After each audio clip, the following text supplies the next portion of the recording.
Greetings and welcome to this edition of Positronic hypersonic.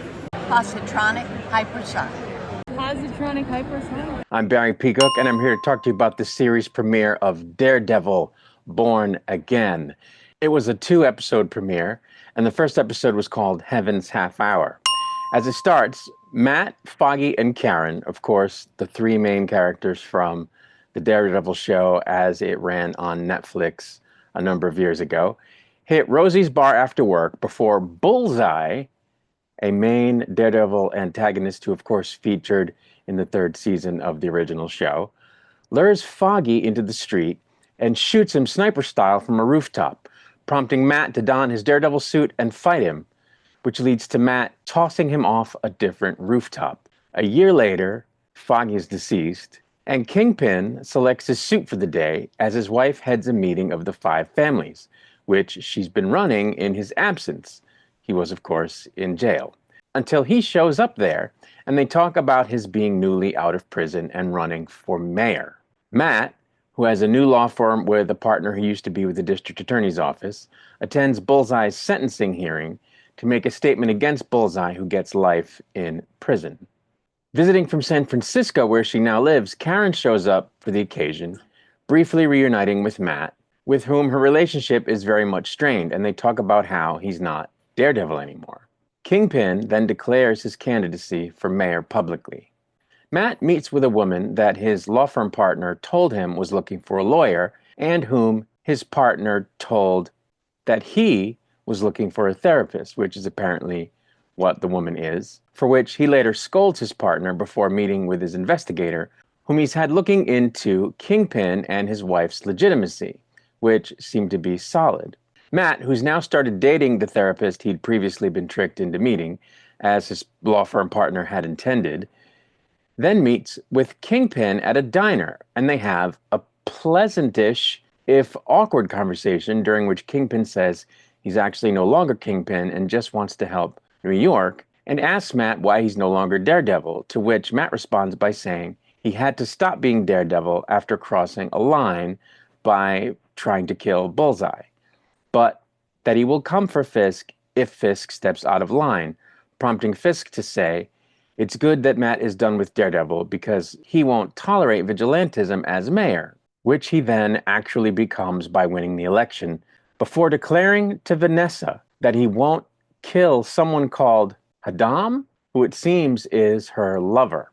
And that's where the first episode ended. The second episode was called Optics, and as it starts, Fisk addresses the city on New Year's Eve and talks about how vigilantism by the likes of Punisher, a guy in a spider suit, and Daredevil won't be tolerated, while some men fight in the subway, leading to the gruesome accidental death of one who was a cop, while another turns out to also be a cop. Fisk, meanwhile, gets ready to meet with the DA, fire chief, and police chief, and is informed that Vanessa's reluctance to be a visible part of Fisk's mayorship is hurting his image. Matt meets with Hector, the man who accidentally killed the cop in the subway, and says he'll represent him, though his bail hearing goes badly. Fisk comes across a giant pothole on his way to a meeting and calls over a nearby work crew to stop their other work and fill it immediately, then meets with journalist Bibi Ulrich, daughter of Ben Ulrich, the reporter he murdered with his bare hands during the Netflix series, and she tells him that he's in danger of losing the loyalty of the police department, the commissioner of which he meets with after the dead cop's funeral,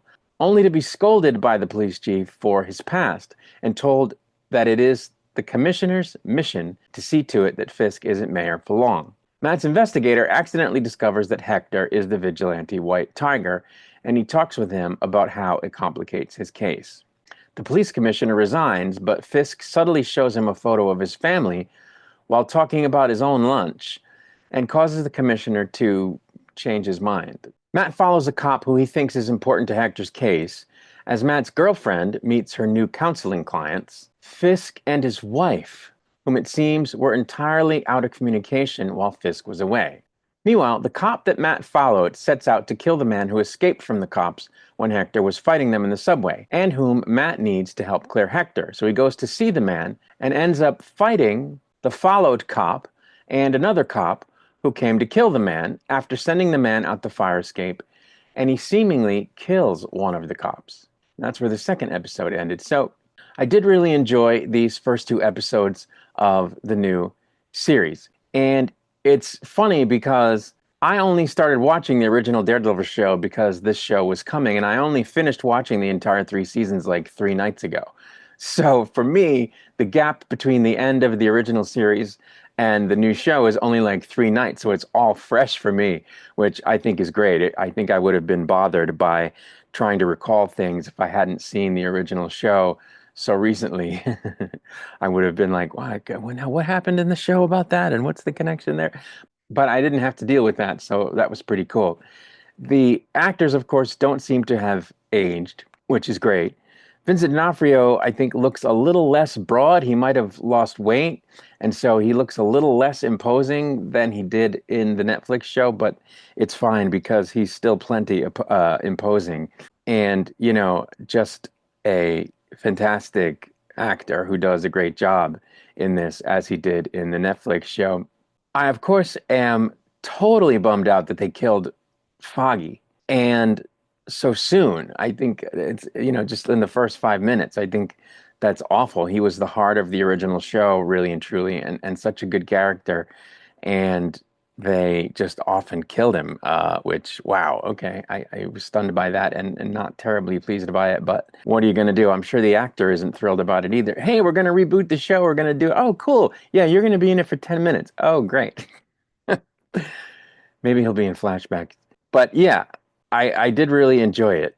I thought that the action sequences that they had in the first couple episodes were really good and totally lived up to the excellent action sequences that they had on the original show. Especially the very first action sequence of the first episode, where you actually see Matt, aka Daredevil, swinging around on a line, like kind of like Spider-Man swings around on his web, which you didn't really see in the Netflix show. And I thought it was really just cool to see him whipping around on a line and flying through windows. It was really, really cool. I like where they're going with the Fisk character. One of the great things about the original series on Netflix is the character work that they did for all the cast, all the characters, and the character work that they did with Kingpin, just in the writing, never mind the acting, which is off the charts, was just phenomenal. And I say that because, as I said in my comments when I did a reaction to the trailer for this series, the Fisk character was a character that I came to actually like as a person, almost, because of course he's a vicious killer, but I found him to be very sympathetic. And that's different from a villain you might get in, say, a CW show, or for that matter, some of the other Marvel shows on Disney. And so it's just a great thing to watch because, on the one hand, like I said, he's a vicious killer and you're repulsed by him immensely. But on the other hand, he was a character that, and is a character still, that loves deeply. And, not only Vanessa, but his friends that were closest to him. And I think when you talk about how he loves deeply, I think that also includes the city.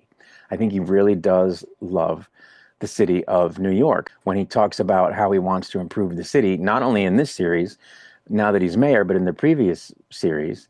I think he really means it. And, he was often careful to be respectful of other people, that were around him. And that's just not typical villain stuff.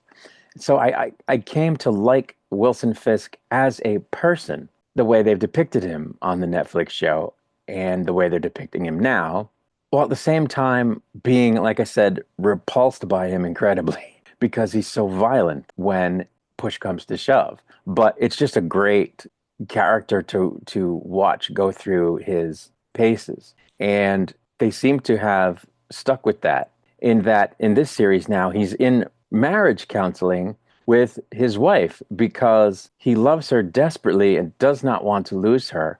And it's genuine. And to see him, this vicious killer, willingly submit himself to actual counseling and to try to do the work of counseling, which is to improve yourself, whether it's in solo counseling or couples counseling, is just mind blowing, given that, again, he's this horrible murderer. So I just think that's fascinating. I think the other aspect of that whole thing that's fascinating is that Matt's girlfriend, who's the therapist, can't tell Matt that Fisk and his wife are her clients because of doctor-client privilege. So that's going to be a mind fuck, if you will, I'm sure, as the series goes.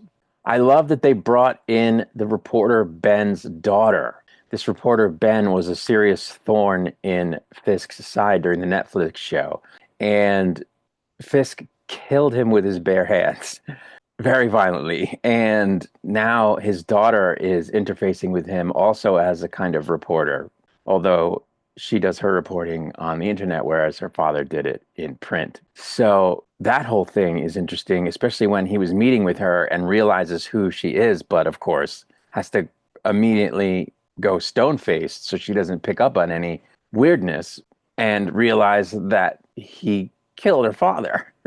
So that was a mind blowing thing. The other thing that I noticed about the first two episodes is how they characterized Fisk in part of the narrative where, sort of in the background as everything's happening during the episodes, you hear these little tidbits of members of the public talking about Fisk and news people talking about Fisk. And a lot of the things they were saying are similar to things that were said and that are still said about our current president, IRL.